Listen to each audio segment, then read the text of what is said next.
Blaise End, a place of joy and love. Nothing, the legends say, has ever spoiled the calm of Blaise End. So when something does, it'll be long overdue, and the inhabitants will thoroughly deserve it. Welcome to Blaise End, everyone, and I hope for this one that you guys have bought lunch, because this is one long level. Just looking at it as I'm producing it now, it looks like this is going to be over an hour's worth of Dungeon Keeper level for you. Unfortunately, there's not a lot I can do about that. The level is designed in such a way that it's very difficult to beat quickly, and if you do choose to go the long route, then you have to micromanage to an insane level. And you have tunneled into a new area. You need to build a lair for your creatures. You have tunneled into a new area. And when you're reduced to that amount of micromanagement, you actually don't really have much of a choice except to take it slowly. I think this level is a bit more of a skill tester than the last level we were on, Mirthshire. The reason for that is that there's very little actual randomness in this level. I wouldn't say it's obvious what you have to do at the beginning, but it's a lot more intuitive than the fact that you can, in the last level, you can just randomly dig into places where there's a billion heroes waiting for you who'll just rip your head off the earliest chance they get.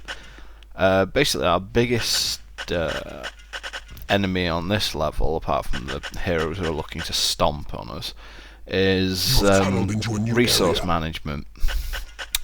As you'll been able to tell from the overhead shot that I did at the beginning of the level, we do not have access to a gem seam, and we are actually having to fortify ourselves in away from the gem seam. So the fact that we're working on limited resources basically means that in this level I am going to be abusing the workshop as much as possible. What I'm also going to do is have to limit what type of creatures I have in the level as well. I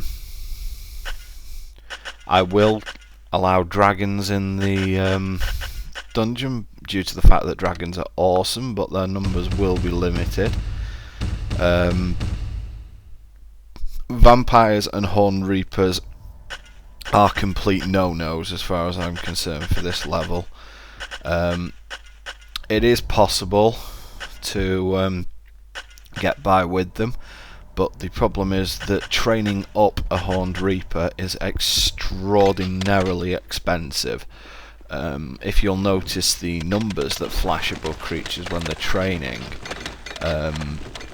I believe that Dark Mistress is 24, an Imp's 10, a Baldemon's 38, a Dragon's 40, and a Vampire is 50. A Horned Reaper is 150, and Horned Reapers don't train quickly either. So Horned Reapers in this level, as far as I'm concerned, are out. Also, you don't need them to beat this level either, and you don't need vampires to beat this level either. One thing that goes against you in this level is that you actually have a portal max of 60. Now, originally, most people would, a lot of people might think, well, you know, being able to attract 60 creatures, surely that's good. No, it's not when you're on limited resources.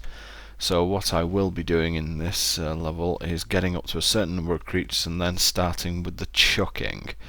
And a lot of creatures are going to be lobbed back into the portal. Your gold reserves are running low. Food is scarce. Enlarge your hatchery. You'll notice when I dug out earlier, I found 2 skeletons, 2 spiders and a giant. I'll be throwing the spiders because you can't actually attract them in this level. And the only reason that I'd keep spiders is to throw them into the temple, because you can get a Baldemon with 3 spiders. There are some temple recipes that I found that I want to try out. There are some ways to apparently make a Horned Reaper which aren't the normal ways, but I'm honestly not sure if they're true or not, so I will have some experimentation before I do 19 and 20 and see what I can come up with. I think that the end of Mirthshire, certainly at the end of this level, I have pretty much every type of creature going, so might as well do some experimentation. This is the training room outline that I'm doing here, and it's extremely important that you put a door on it. If you don't, that's a recipe for disaster in this level, and you will go broke. I'm also going to dig out as big an area as possible to stick a workshop in.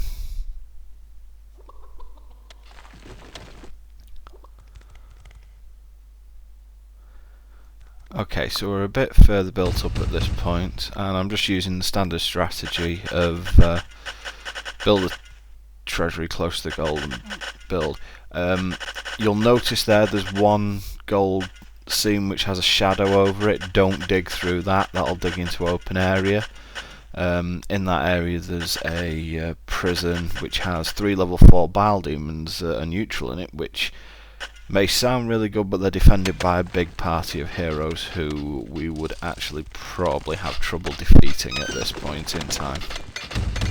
Sorry about the beat there, guys. That was basically someone ringing our house phone at 9:30 at night. Alright, basically that's just the game warning us that hero patrols are about to come our way.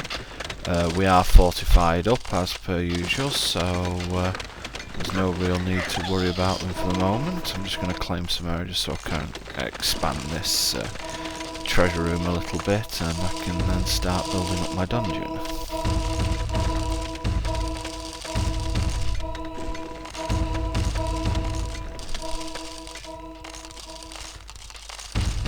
This level overall is, as you can probably tell by the fact that this video is an hour long, is a grind.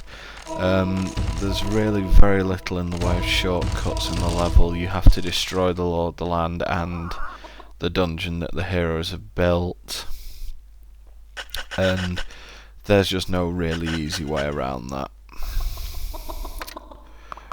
Okay, so it's about time to claim the portal again, avoiding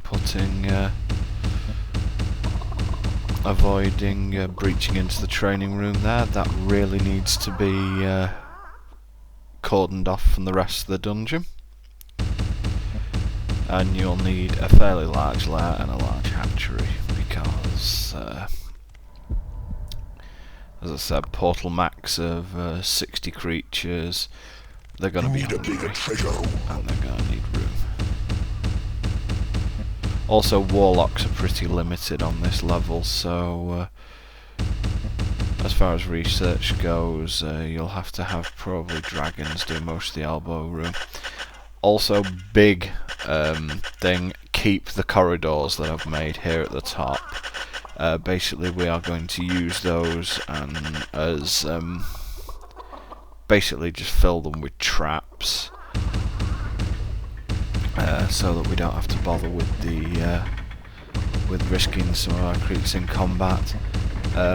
As I'm not doing Horned Reapers or Vampires, I'm not going to imprison heroes either. The heroes in this level are swarming rather than high levels, and the creatures that we would get just are not worth the grief of going through imprisoning and torturing and healing, etc.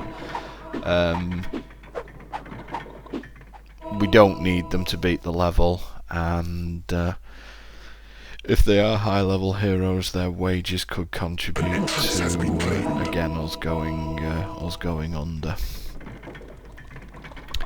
And throwing the spiders there may have been premature. Spiders can be quite good when they get up to high levels, but whether I'll have time to take them up to high level is another matter.